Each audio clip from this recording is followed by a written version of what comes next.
So welcome everybody. This is interview number 4 of the Success Community. We're here with a friend of mine, Mitchell Frank. He's not only a really great tennis player. He played for UVA, a number one ranked NCAA player, D.1 college, so great player, but also returned pro, 500 in the award. But what we're really interested about is all his transitions during his life, from being a tennis player to a college tennis player, a pro, and later on, building his own businesses, having his own academy, and teaching kids and teaching young players that want to turn pro. So thank you so much, my man, to be here. It means Thank you. really a lot for us, and I'm glad that our listeners can get to know you. Yeah, thanks, Umberto. Thanks for having me. Thanks, Matteo. Thanks for having me.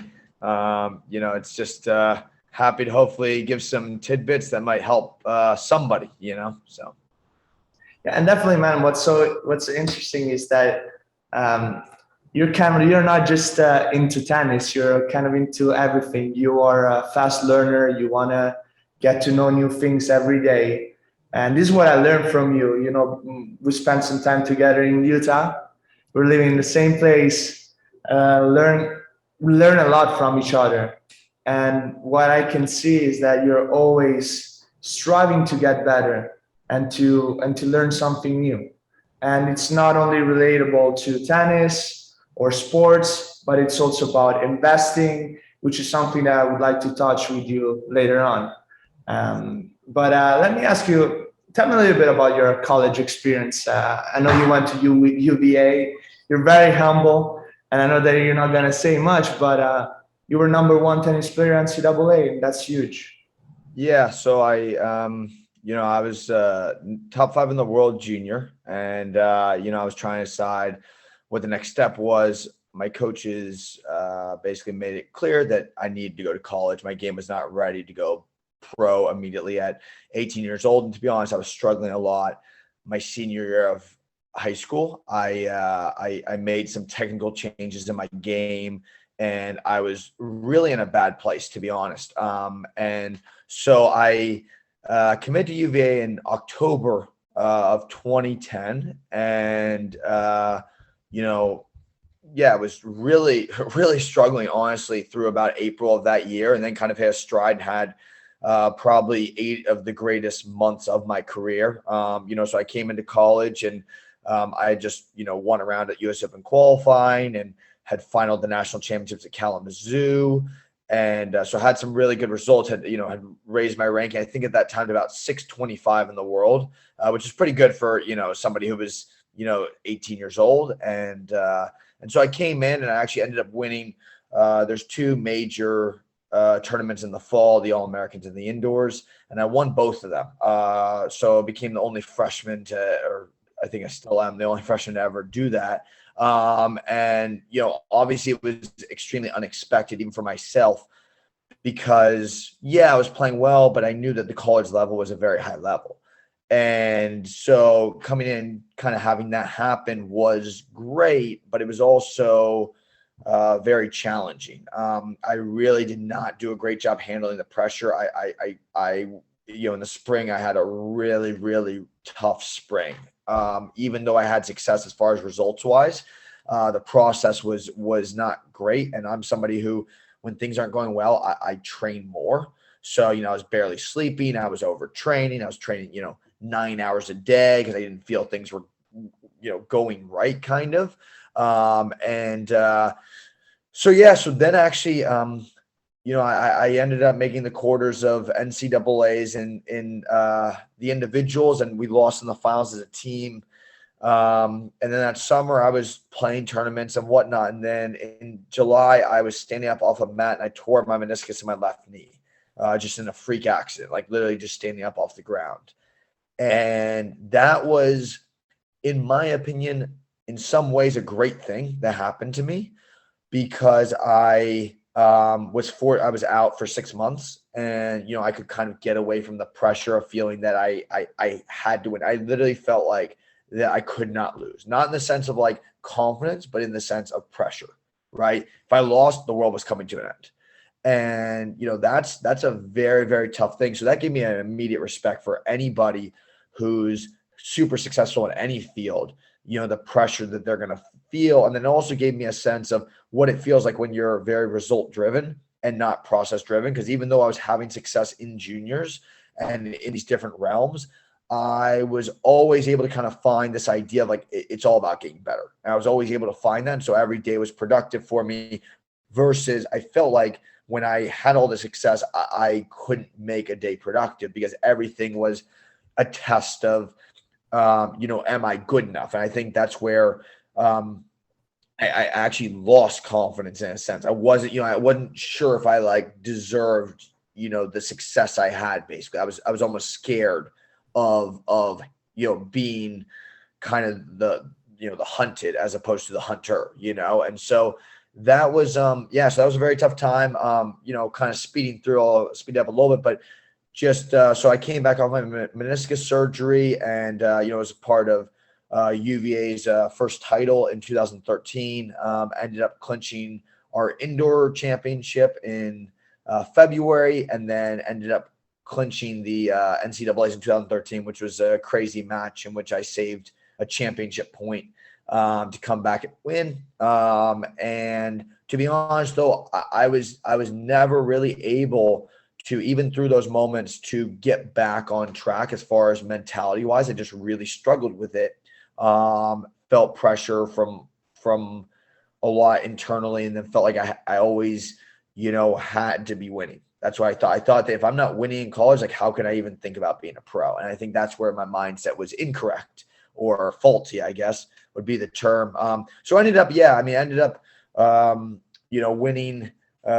winning another NCAA my senior year, clinched that match as well. So, again, on the, I would say is like on the outside, people would say like, yeah, it was a super successful career, which it was, I'm super grateful for the experiences I had, but at the same time, internally, it was, I don't know if I would say I was necessarily like had an, overwhelming sense of pride of those accomplishments, because I just didn't feel like that the process matched the results. So college was a super tough time. And, a lot of people would say like, wow, like, just amazing career, this or that. But, I think that's where that's where I really became aware of what process versus results are. Because I think I only knew the process. So I've been, so now I think what's helps me is I've been on both sides of the equation, and I know what it feels like to be, the underdog, to be the, kind of the favorite, to go through those tough moments. And, a lot of people, they say, handling failure is tough, but handling success is also tough. It's not easy. What's expected of you, I'm sure, other athletes or, businessmen or successful leaders all go through that at some point where it's like, wow, like a lot of people are relying on me, a lot of people are expecting things of me. And that just ups the pressure, which is not easy. So why do you think you were putting so much pressure on yourself? yeah, it's a great question. I think because I had zero doubt that I believed that I was going to be one of the best players in the world. And so I felt that, there's like this so-called path, which is, in my opinion, false. There's like, it's like, oh, well, like you went to college. So a bunch of the players in college are obviously not going to be, top 10 in the world. So how can I lose to a guy who's not going to be, top 10 in the world? So I think that's where my mindset was very faulty.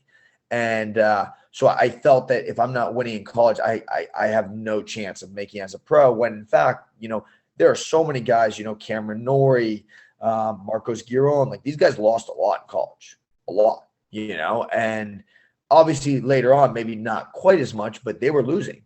And so I think that, that was where my mindset was never able to quite, kind of get around to. And I also think, believe it or not, a big thing was Stevie Johnson at USC. He was there my first year. and that was his senior year, and he went on his 72 match winning streak.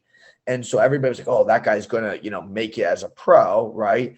And so I felt that was like how you're going to, make it as a pro. So I think in a sense, like I looked to the extreme as opposed to being focused on, okay, how am I going to get better every single day? Like, it does not matter if you're winning or losing matches if you're not getting better.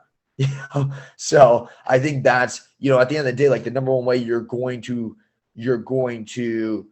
hurt your chances of being successful is by not, having a strong process and performance.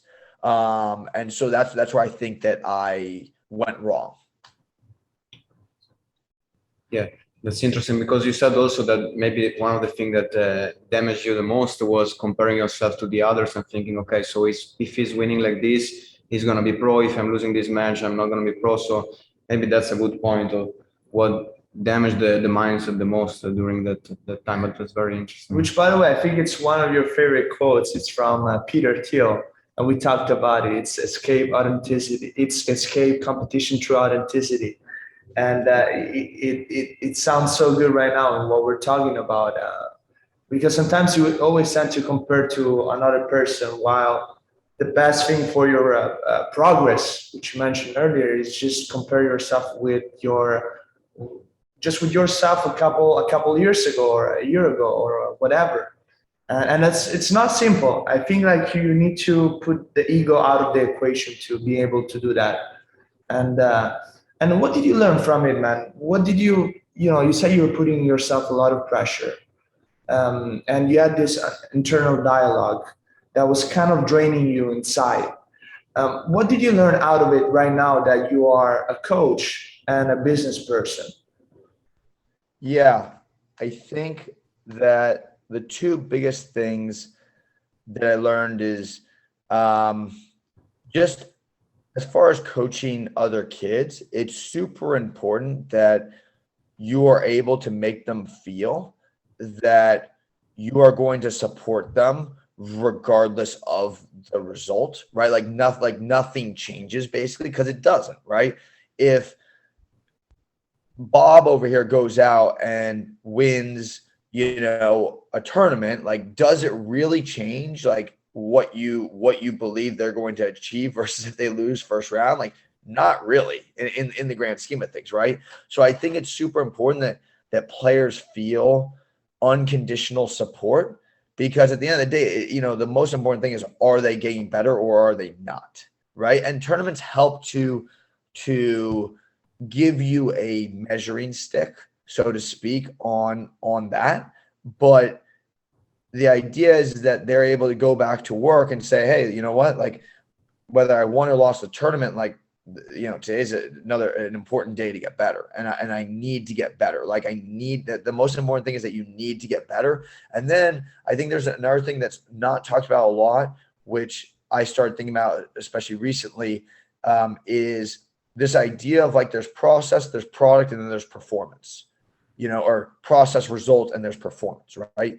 So I think a lot of people misunderstand performance. And to me, performance is an intersection between process and results, right? So Federer expects to perform at a certain level, regardless of whether he's playing terrible. Like, no offense to the three of us, Federer expects to perform well enough to beat the three of us, right? Like, it doesn't like he's like, oh, I'm working on my back. No, like, he expects to perform at a certain bar, right? Every single day, regardless of what. And so it's very easy to confuse that with, in my opinion, the results, So for example, I try to work, I try to work with the players on, okay, like, if you're aiming for a wide serve and you miss it by 40 feet, like that, yes, like, you can be focused on your process, but that's a bad serve, like, and that's not like a result-based thing. That's just like, okay, like, I expect you to get closer than 40 feet on the serve. That's the expectation, is that you are going to perform at a certain level, right? It has nothing to do with you even missing the serve. It has everything to do with, okay, like, are you on the right line? Like, are you hitting, are you around the target? Because that's what a great player is going to do, right? So to me, that's something that, I learned, is just, yes, there's a certain element of expectation that needs to come from yourself that you are going to perform at every single day. And that's whether I'm coaching a tennis match or I'm studying something or I'm, like for example, last night I watched the movie Free Solo. Maybe you guys have seen that one, about the guy, about Alex Honnold who climbs El Capitan, and I expect in that moment, right, I'm trying to pick up anything I can to, learn from that movie. I've seen it now. This is like my third time seeing it, right? But every single time I'm like trying to pick up something there, right? Whereas, and this is also why I talk about with the players too, is like, we just had the DC tennis tournament and you go down to the tournament and you can just see the majority of people watching these matches and practices as fans. So they don't get anything. It's like if I meet Umberto, I'm like, oh my gosh, Umberto, like I am such a big fan, blah, blah, blah, blah, blah. Like, and then I don't ask, I'm just kind of like watching on a surface level, not on anything deeper, right? And so I think that, I know this is like a long-winded answer, but the idea is that if I was able to step back and, really evaluate myself, in that moment, I was scared to evaluate myself and be truthful. I was kind of in denial in that moment. So I think it's super important that when you're going through these things that, you receive unconditional support, you give unconditional support, but at the same time, you're super honest, with a player, or you're super honest with yourself. Because I think most people the reason that they, as one of my favorite coaches who I grew up with, Chuck Creasy, says, the majority of players self-sabotage before they find success.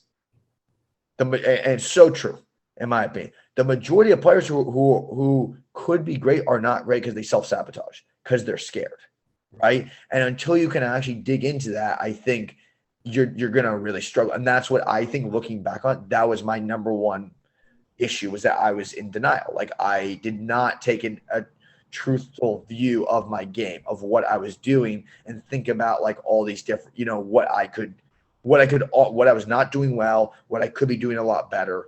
And I think that's a problem, in my opinion, all around us.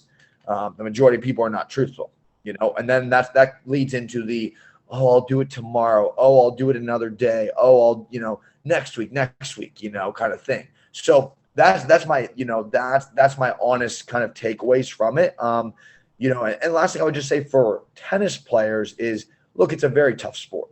There's no doubt. I mean, you guys know that. I know that. It's a brutally tough sport, especially mentally. But, in my opinion, a huge killer is very few tennis players have unwavering support. And I was super lucky to have two coaches, my coach, Vindo, and Vesaponka, who I still talk to this day consistently. And that to me shows unconditional support. And that was super important for me throughout my career is, obviously they expected a certain level of performance, but I knew they had my back. And very few players, I think, get that. And that's, I think, makes a huge difference. And that's what I'm trying to do with my players, Yeah. So talking about the self-sabotage, I would like to ask you this question, because before you said that you reached a point when you were overtraining and you were working too much. So I would like to ask you about how your work ethic developed during the time, and when you crossed the line, like when you crossed the line and understood like, okay, I'm training too much, I'm doing this, not productive. So when you cross that line, because that's very interesting to understand. Yeah, I still struggle with that to this day, because, my whole life, everybody's talked about like working hard, like hard work beats talent when talent doesn't work hard.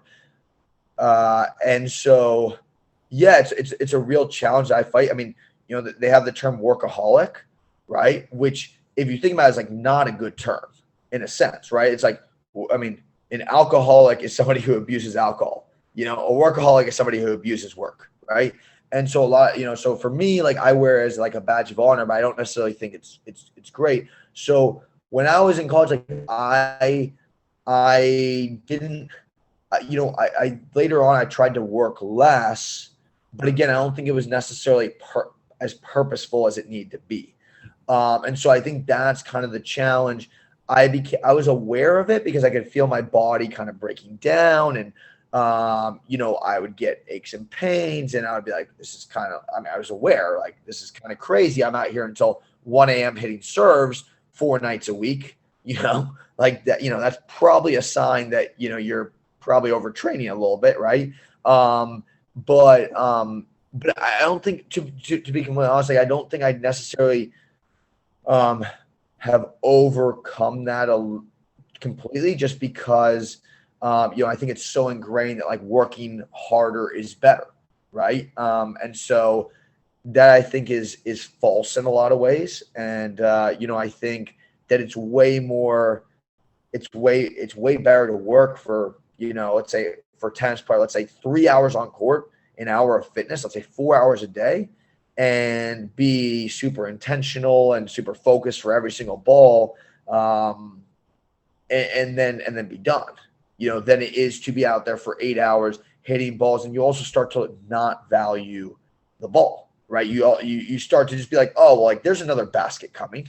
Like, oh, there's another serve coming. Oh, there's, it's okay. I got another 4 hours. Like, it's okay if this ball goes out. Like, I'll fix it in the next 4 hours. Right. So I think, yeah, I just kind of my analysis of it is that there's working hard, there's working smart, and you need somewhere in the middle of there. But you need to combine the two. And so, but I think working smart is always going to, there's like a saying, like, strong beats the weak, but the smart beat the strong. Right. And so I think that's where, there's that balance that anybody has to find. It's going to be different for everybody, because for me, I derive a lot from working hard. That's like where I kind of get my confidence, at least for tennis. But I think that, there's a line there. And I still think to this day, it's, you're kind of just trial and error, try to find that line. I don't know if there's an exact thing. Something that I definitely learned from one of my mentors, which is one of your friends, Elliot, is said something along the line of, if you want to build yourself, if you want to have a structure, you got to start by working hard. But then if you want to get to excellence, you need to work smart. And how you work smart is by using leverage.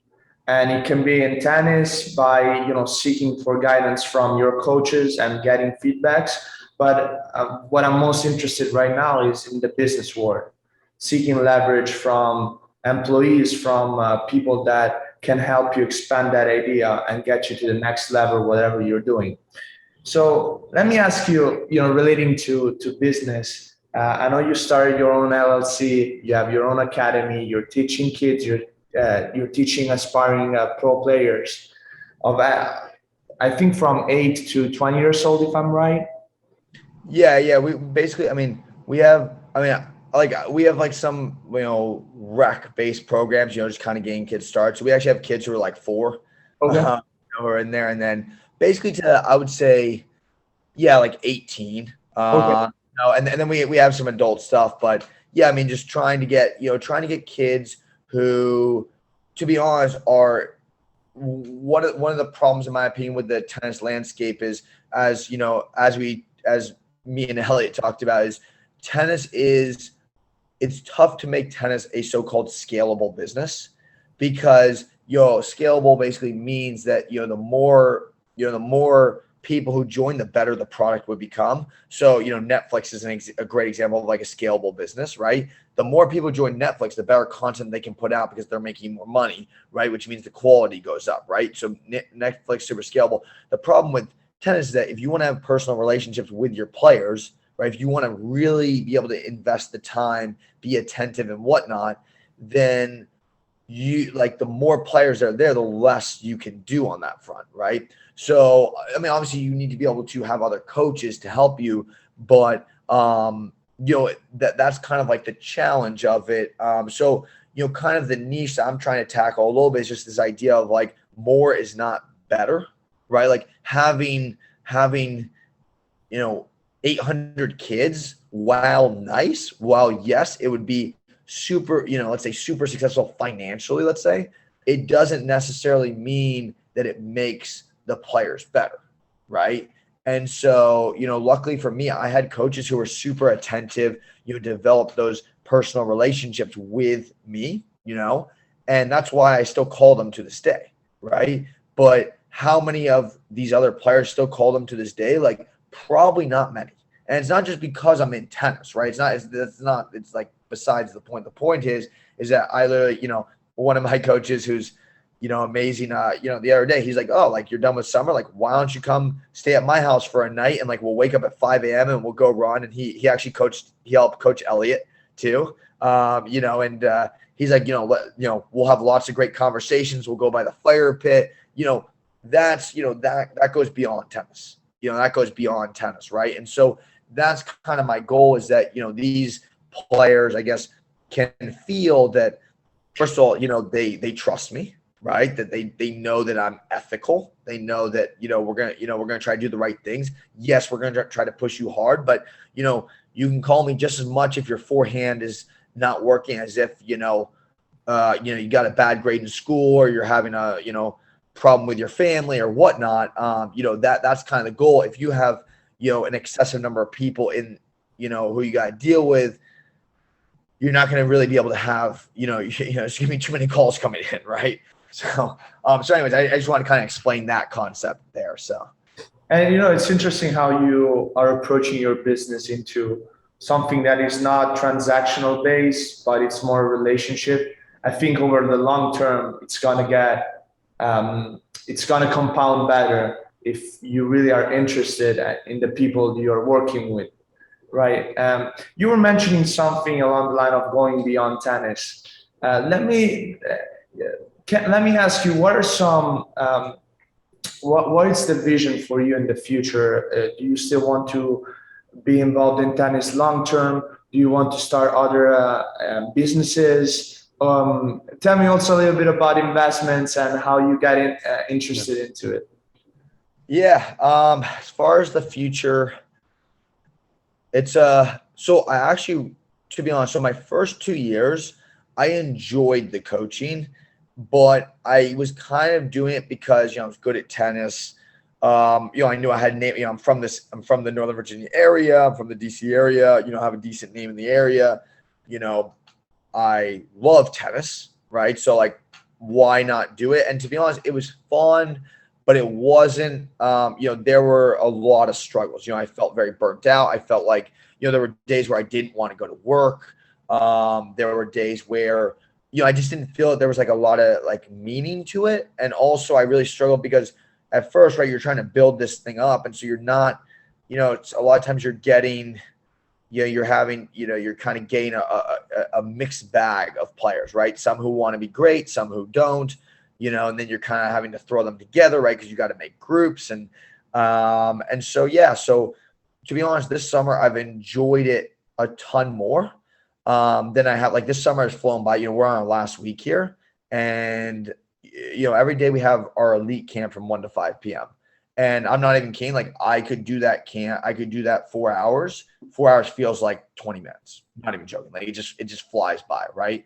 And so I really enjoy working with great players. Like, that's what I really am passionate about in the tennis sphere. We also have some like recreational stuff, and that feels slow, right? And nothing against the kids. The kids are all great kids, right? Like, they're all trying hard. But I feel a different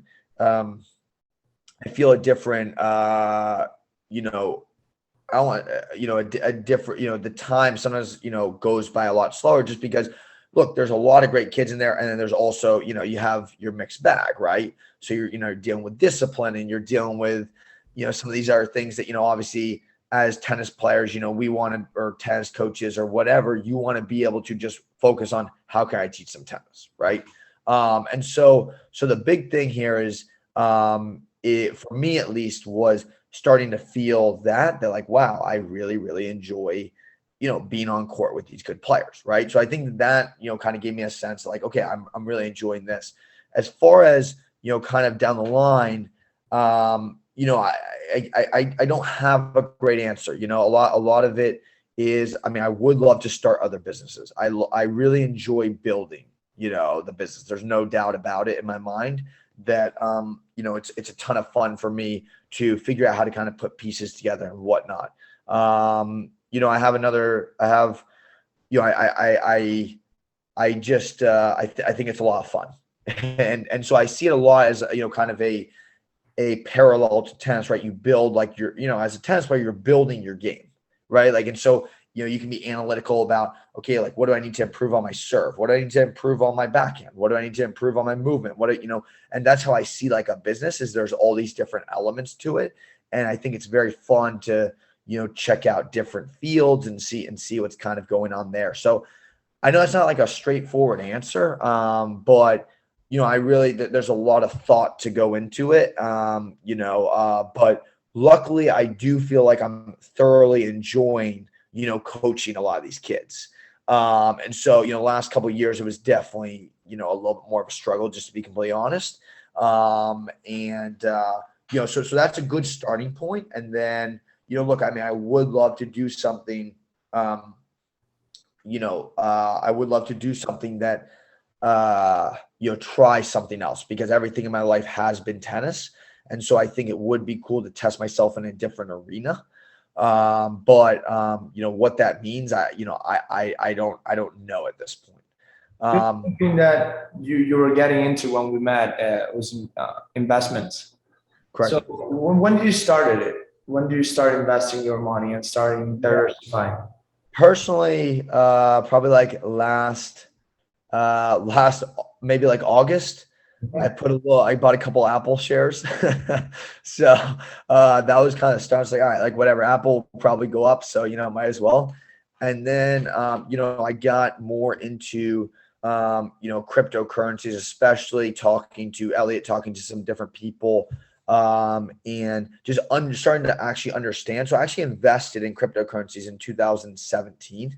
I put money in, and so I held a lot of that. But I really got into it recently because I started to actually see like the vision for it. I didn't understand it at the time.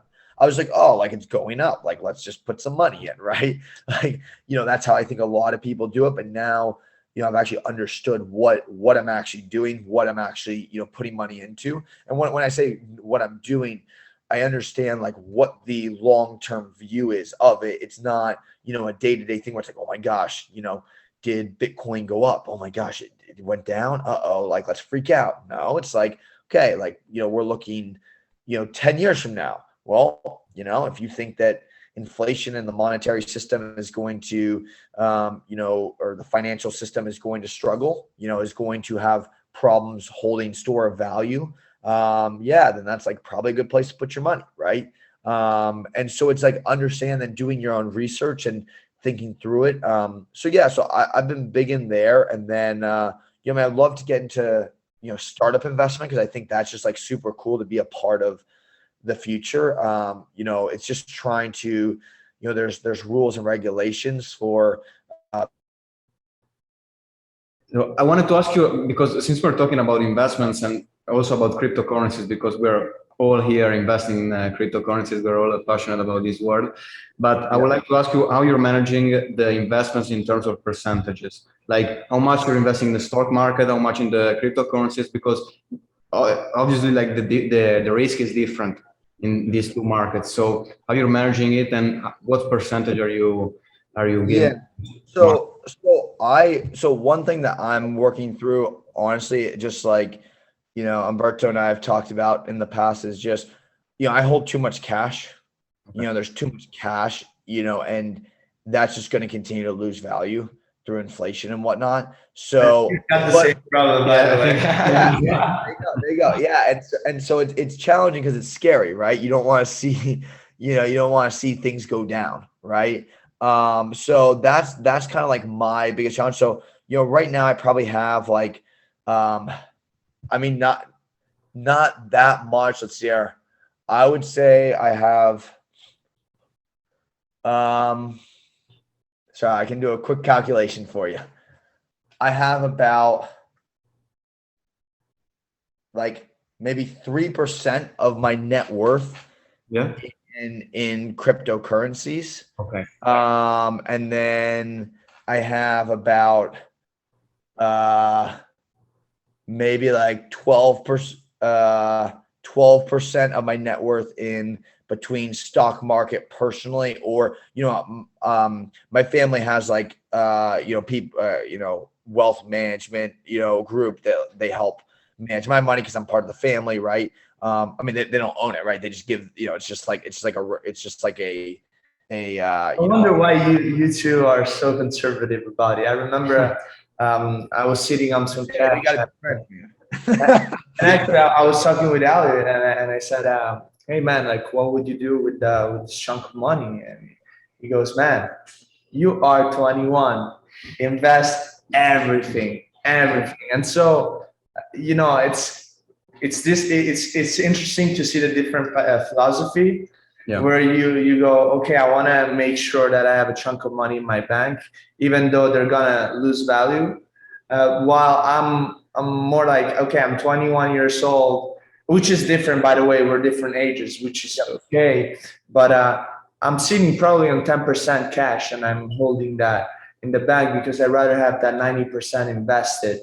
But I can tell you why I'm thinking like that. I think we have a similar approach. I feel like that if I'm holding more cash, I'm paying for it because there's inflation. Of course, I'm paying for holding the cash, but I feel like more powerful if there's a recession because I'm more liquid and I have the chances to acquire better prices or business with that are going down. So I feel that I'm paying for that power by holding the cash because there's inflation, but it's a power. That's what I feel. Because if I'm holding only 10% in cash, and for example, there's a recession, okay, I'm gonna recover in 2 years, no problem, because everything is gonna go up again. But I don't have the chance to take advantage of the recession at the right moment. That's what I think. That's right. It also depends on the number, right? Like depends what your 10% is, right? Yeah. That's what I was about to say. Crazy. Yeah. Like if you have, it's also dependent, exactly, just like you said, right? If you have $50 million, right, and you're sitting on, 48 million in, in cash, like probably doesn't make a lot of sense because like when are you going to actually need to use, $48 million unless, maybe you're, maybe you want to make some crazy purchase, I don't know, but obviously if you're, if you don't have as much, obviously, then I think it's, I think it's scarier, in my opinion, when you don't have as much to be able to invest. But definitely for me personally, I think I'm, way too much in cash, like way, way, way too much. Because realistically, the amount that I'm sitting on in cash, like I would never have to use, like. Right.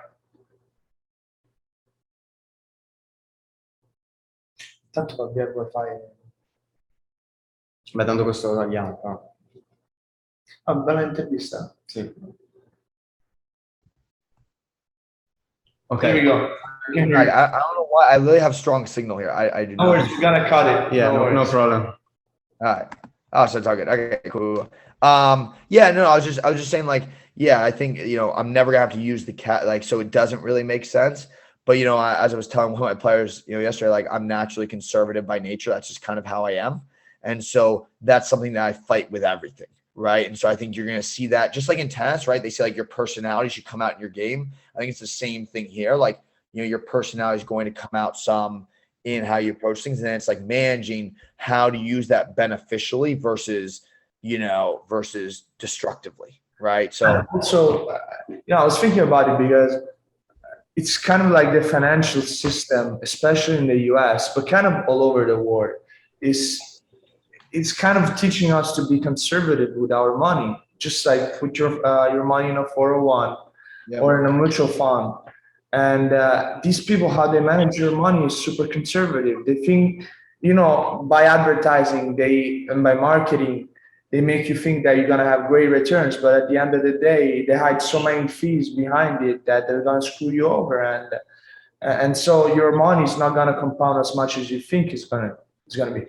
And so I think that's wrong in today's society. I mean, if people, and actually Doug Bogle from Vanguard, he was one of the pioneers that kind of wanted to change the trend by creating an ETF that was shouting the S&P 500. But you just put your money there and you do 8%.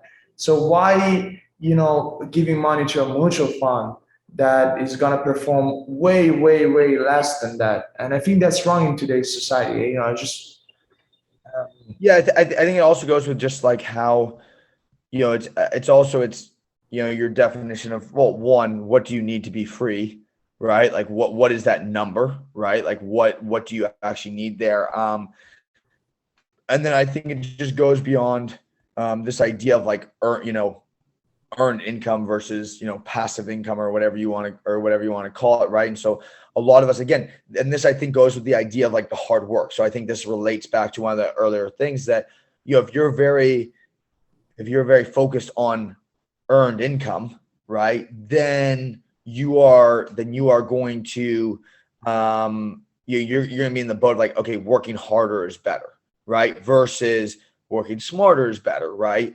And so I think that's kind of the challenge, that it almost like, oh, it's a scam, like, oh, you're working smarter, like, oh, it's a scam, you need to like work really hard, and so yeah, so look, I think that I agree with you, Umberto. Like, I think it's just there's but again, I think it comes from just having a very simplistic view of things and not actually doing your due diligence on what's going on out there, right? And so like realistically, if you ask tough questions, you're going to either show that somebody or some path is incorrect or correct. It could be either way, right? But the majority of people aren't asking tough questions. They're just going, oh, here, like, take this. Okay, I don't need to worry about it. Like, realistically, what are they paying for? They're paying for the peace of mind that they're not going to have to worry about it. That's literally, in my opinion, why they're doing some of the stuff that they're doing, right? And so again, I think that's like the conservative nature here, that I think, a lot of people have, right? They work hard, but at the end of the day, in my opinion, right, if I was like, okay, Alberto, you could make $5 million every single year, like, you would be like, if you knew you were going to make $5 million every single year, you would be very, not even risky, wouldn't be the right word, but you would not be happy with, getting 4% returns or whatever, Yeah.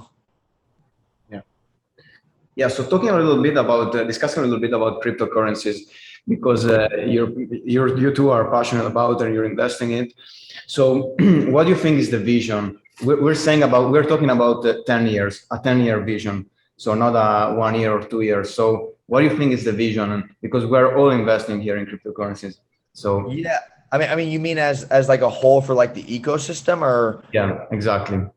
So I just think, personally, I think that, Bitcoin becomes a store of value. I think it becomes like, it's just digital gold, as they say, right? It holds its value. There's only 21 million Bitcoins, and more have been lost, so they're never going to be recovered. So, it has a finite supply. I think that, Ethereum or something along those lines becomes, the decentralized internet.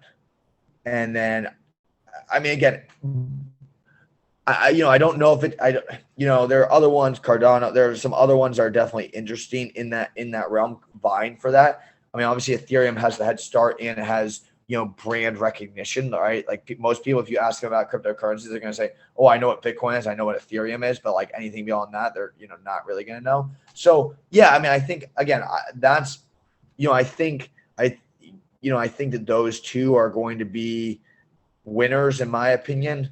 I mean, I know this sounds ridiculous, but I actually think that like Dogecoin could become valuable in some sense, even though obviously it was started as a meme. Like, I just think that, with Elon backing it, and, I think they're legitimately looking to try to make it more usable than what it is. So, again, it's really hard to predict what's going to play out, but I feel very confident in those two. And I think just a lot of this stuff shifts towards, decentralized, a decentralized system, because if you think about it, like, everything that becomes great is, I mean, not necessarily better, but like, I think that this is significantly better, right? Like, a lot of people do not like, I mean, first of all, in these other countries, the banking systems or financial systems are horrible, right? So this gives people, as long as they have internet, it gives them a way out from these places, right? If you're in Argentina and your currency is collapsing under inflation, like, oh, like the US dollar is also dealing with inflation. I read something the other day that like inflation is up to its highest levels ever, right? And the crazy thing is, like, it's not a big deal. You know, people are like, oh, it's not like a big deal. I'm like, oh, it's kind of a big deal, right? So, you know, where are you going to put your money? Well, you know, not really a good choice. So, you know, I think that, you know, Bitcoin becomes especially successful for these other countries that are, you know, don't have the infrastructure that we do in the US or in, you know, these, you know, first world countries. And yeah, and so I think that a lot of stuff shifts over. I mean, I think you can already see it with social media. You know, people are upset, regardless of your political views, people are upset about being silenced by, you know, they feel there's biases. I mean, look, there is biases all, you know, all over the place. You know, you go to a news channel, you're going to get a bias.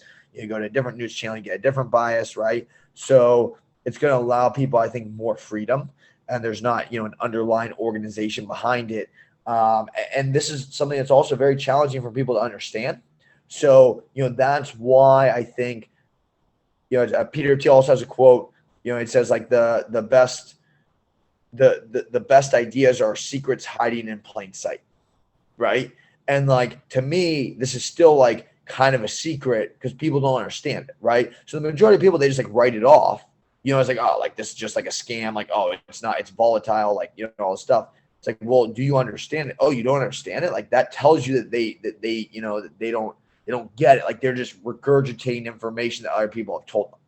So that's why I think it's going to be. That's why I think it's going to be pretty big down the line. I have to get a little more courage, put more in, just because, you know, some of these things do still bother me. You know, that is volatile. You know, that can go from 60K to 28K or whatever, you know, Bitcoin did. But you know, at the end of the day, I think if you're holding over a long period of time, I think it's going to be a winner. You know. Yeah. In terms of market caps, are you investing like especially on the Ethereum and Bitcoin, which are okay the biggest market caps, or are you investing also in smaller projects that are more volatile, but they have like? Mitch, tell him about BitCloud. Tell us a little bit about what is BitCloud and how you're involved into it. Yeah, I got in on this thing, this decentralized social media called BitClout, yeah, so basically it's like Twitter more or less, but decentralized. So you can buy the coin, you can buy creators. So the idea is it's kind of like a Patreon, you know, if you know what Patreon is, and it's like but it's like decentralized, right?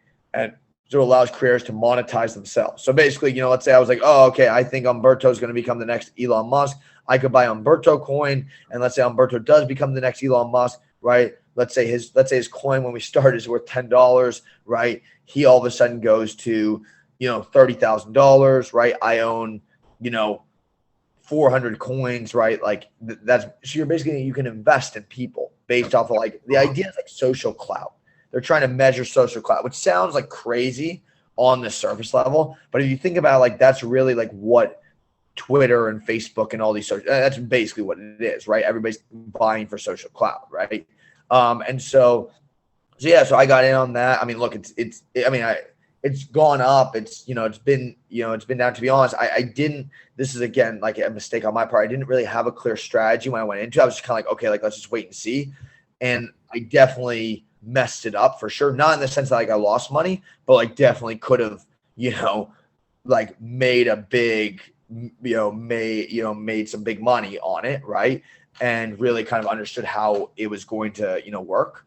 And so anyway, so yeah, so I think that, you know, I haven't touched it, you know, I'm just sitting there, and I think it's going to become, pretty big, down the line, because I just think that people are going to shift over to something. I just think a lot more stuff is just going to be decentralized. I just think that people are going to get tired of, you know, Twitter and Facebook and these different things. And at the end of the day, you know, Twitter's trying to make adjustments, right? They're really trying to bring in things that BitClout already has, right? Which to me is like a very positive thing for BitClout, because, you know, if somebody's trying to copy what you're doing, generally that means that they're scared. That's basically, in my opinion, what that means. Like, nobody copies things just because they, like, I don't know, want to be nice. I don't know, want to be, you know, like, you know, they're like, Twitter added like a tip jar. Well, you know, the whole point of this is that you can you can basically invest in these projects or these people, and you know, and then as they do better, you do better, right? So I think it's like a very interesting project. I mean, I've invested in like the Graph, which is like Google for the decentralized web. It allows you to query things. So I invested in that. That's, you know, pretty low price. I think it's like 75 cents right now. I've invested in Solana. I've invested in Helium Network, which I think is super interesting for the Internet of Things. And I have some Litecoin, you know, so I have some spread out, but to be honest, everything is, you know, I got in this kind of in the spring. I got like very invested in the spring, and then, you know, over the summer, you know, I'm pretty busy just like running the tennis business. This is like my busiest time of year, and then it kind of calms down. So generally, you know, I try to do a lot of my thinking, a lot of this kind of stuff, the, you know, 42 other weeks that I don't have the summer.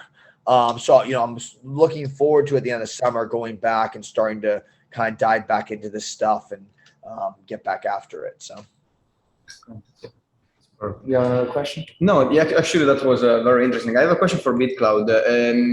Do you guys know if it's possible now to sell, to take out the money? Because last time I look at BitCloud, It is. You could invest. Okay, It is, yeah. it is now. Yeah, so that was like a big thing. You know, a lot of people were like, "Oh, it's a scam," and I can 100%. I think a lot of the stuff that they say is valid, right? But at the same time, you know, I think that you know, if you really analyze like and obviously there's gonna be like a hype in the beginning, right? And so, you know, I think that just the hype was massive, you know, but I still believe that, you know, it's kind of one of those things where it's like, okay, as people get more and more, you know, people look for alternatives when they get frustrated with things. And, you know, I think that, and personally, I think that I think like it actually would have been way more popular if it had come out like right around the election, to be completely honest with you, you know, because I think that's when people were like very, very, you know, they were very, you know, the politics of it was massive, you know, as far as people getting frustrated with Twitter and all these different, you know, social media sites. So yeah, look, I think I still believe in it a lot because, you know, Patreon is having a lot of success, and, you know, I think that this is, you know, kind of a better system. You know, there's not an underlying company, and, you know, you have a lot of like very diehard, you know, people on there who are like, you know, who are well, you know, decently well known, who are very committed to like making it great. And you have to also keep in mind, like, when did, you know, I remember when I first heard about Twitter, I was like, this is a joke. That's what I really thought. I was like, why would I need to tell people like what I'm doing? You know what I'm saying? Like, and I remember my friend, Dennis Kula, and I, you know, we would be like joking, like, oh my gosh, just went to Chipotle, like had a great burrito. Like, why would anybody want to know that? Right. And so I look at it kind of the same way. It's like, okay, like, yeah, is there a chance that it doesn't work? Yeah, 100%. You know what I'm saying? But at the same time, like, I think that, you know, it's the same thing with these other things. Like, everybody thought it was ridiculous. The concept was ridiculous when it started. And, you know, it took Twitter. I mean, when did you get, I mean, I don't know when you got Twitter. Like, I think I got Twitter in probably 2000, you know, 11 or 12. And I think it started in 2008, you know, so it took 3 years to really get like some, I mean, I'm not saying I'm the one who's like turning the traction, but I think that's when I was like, oh, wow, like this is serious. Like, people are really on this. Like, people are really doing this thing, you know? So anyways, I think that's kind of how I see it. And it's also backed up by big VC firms, and that boosts your confidence in investing to BitCloud, definitely. Yep. Well, man, thank you so much for your time. It was a great interview, and learn a lot. And look forward to having one in the future. And maybe, you know, starting a new business or whatever, we're gonna be here interviewing you. Yeah, absolutely. Thank you very much. All right, man. You guys have a good one. All right. Thanks for taking the time. Thank you.